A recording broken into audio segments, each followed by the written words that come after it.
This is DR.RED Panda. Are you familiar with the love story between Alexander the Great and the Persian eunuch? How did this young man conquer the great Alexander the Great? Hello everyone, I am DR.RED Panda. In the following video, let's focus on this mysterious young man. Alexander the Great is undoubtedly one of the most outstanding emperors in human history. He was the founder of a vast empire spanning Asia, Europe, and Africa, known for his charismatic personality and leadership. He is also one of the most famous historical figures known to have been homosexual, particularly noted for his relationship with a eunuch from the Persian court, which has fascinated many. Renowned British writer Mary Renault wrote a novel about Alexander's life titled The Persian Boy, narrated from the perspective of this youth. Several films have also portrayed him as a significant character, highlighting his captivating persona. Yet this youth is none other than our protagonist, Bagoas.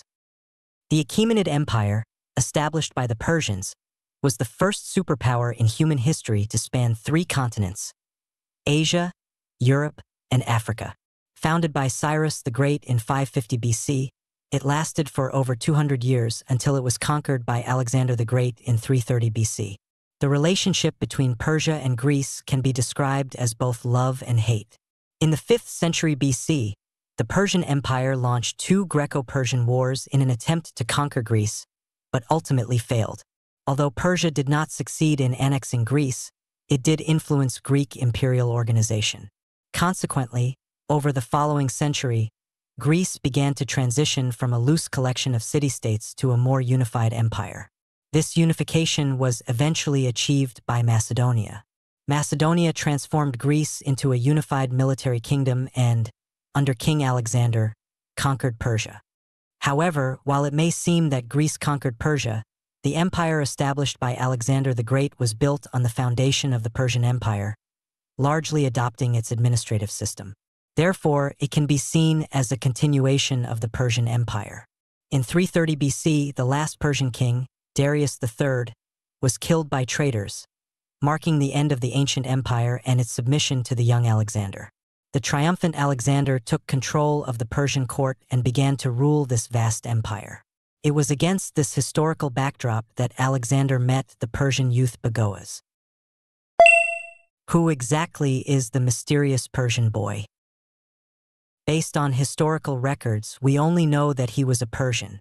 Initially, he was a eunuch in the court of Persian King Darius III. The author of The Persian Boy, Mary Renault, speculates that he came from a noble family and was made a eunuch due to family misfortune. This speculation is reasonable because in ancient times, material conditions were harsh, and it was difficult for the poor to maintain their appearance.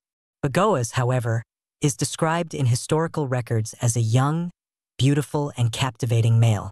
Eunuchs in the Persian court were primarily responsible for managing the harem, but it is very likely that Bagoas had a close relationship with Darius III. Homosexuality was very common in ancient Greek society and was usually established between an adult man and a youth. The adult man was called the lover, and the youth was called the beloved. This relationship was often linked to education, with the adult man acting as a mentor, imparting knowledge, morals, and social skills to the youth.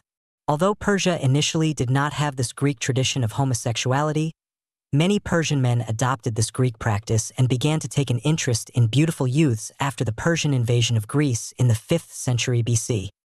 According to the ancient Greek grammarian Harpocration, Bagoas held a prominent position in the court of Darius. The Roman historian Curtius Rufus also mentioned in his work, The History of Alexander the Great, that Bagoas was favored by Darius III. At the time, Bagoas was still a youth, and possessing such status clearly meant he was more than just an ordinary eunuch. However, the Persians' homosexual desires had nothing to do with education. They were simply for physical gratification. Therefore, the Persian king was by no means his lover, nor was he the king's beloved. In the company of Darius III, Bagoas was merely a eunuch and a member of the harem. As a mutilated eunuch and a member of the king's harem, he was naturally excluded from both worldly love between men and women and the Greek concept of love. Intimate relationships based on love were something he could never have in his life. However, with the assassination of Darius III and the conquest of Persia by Alexander the Great, his fate was completely changed. Greek-style homosexual love. According to historical records, Darius III had a subordinate named Nabarzanes, who was the chief cavalry commander of the Persian army. After the Persian defeat, Nabarzanes wisely surrendered to Alexander and presented him with many gifts, including the exceptionally beautiful eunuch Bagoas. Curtius Rufus recounts that Bagoas was young and beloved by both Darius and later by Alexander. Alexander pardoned Nabarzanes largely due to the intercession of this young man. It's clear that Bagoas was not only beautiful but also intelligent.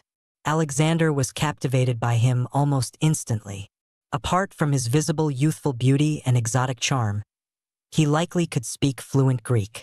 Having experienced courtly life around Darius, Bagoas was familiar with Persian court customs and Greek culture, and possessed admirable talents. Alexander was an idealist who tirelessly pursued his dream of empire, and he also practiced the lofty ideals of love from ancient Greece in his personal life.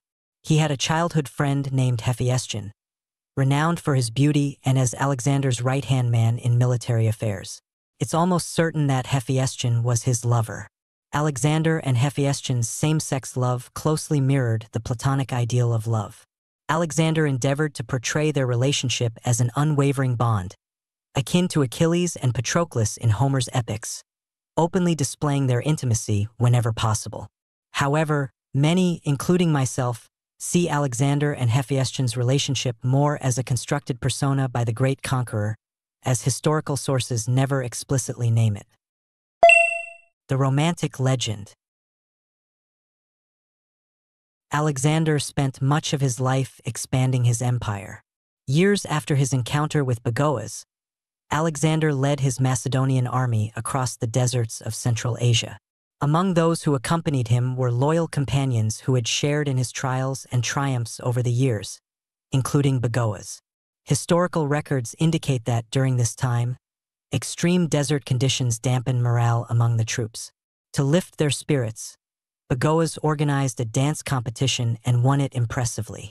The Macedonian soldiers were delighted and clamored for Alexander to kiss him, which Alexander promptly did in front of the entire army. Many years had passed since their first meeting, yet amidst the trials they faced, Bagoas not only retained Alexander's affection but also endeared himself to the Macedonian soldiers. This is remarkable considering Macedonians were known for their xenophobia, and some commanders had serious conflicts with Alexander over Persian influences.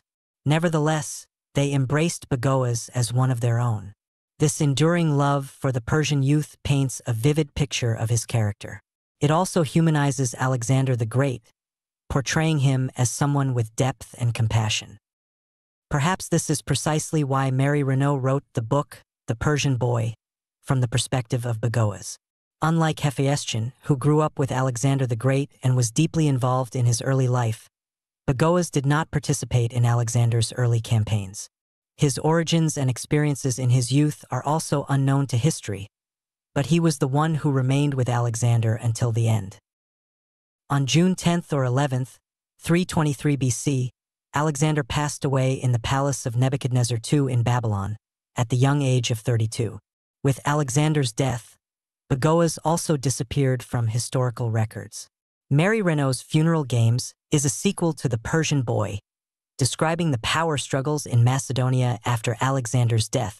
Though the book does not mention Bagoas by name, it still sketches the figure of this Persian boy. He left the court and wandered alone in the empire that Alexander had built. When he met Alexander, he was just a youth, and by the time of Alexander's death, he was probably in his 20s. Compared to a long life, his time spent with Alexander was short, but no matter how long his life, he would always have those moments spent with his beloved. The Macedonian court after Alexander's death was described as full of turmoil and bloodshed, so this seemingly sad ending may actually be the most romantic and beautiful ending possible. And that's a wrap for this episode of the video. I'm DR.RED Panda. If any of you have your own perspectives, or if you think there are any errors in the video, feel free to leave a comment in the discussion section. If you found this video helpful, don't forget to subscribe and give it a thumbs up.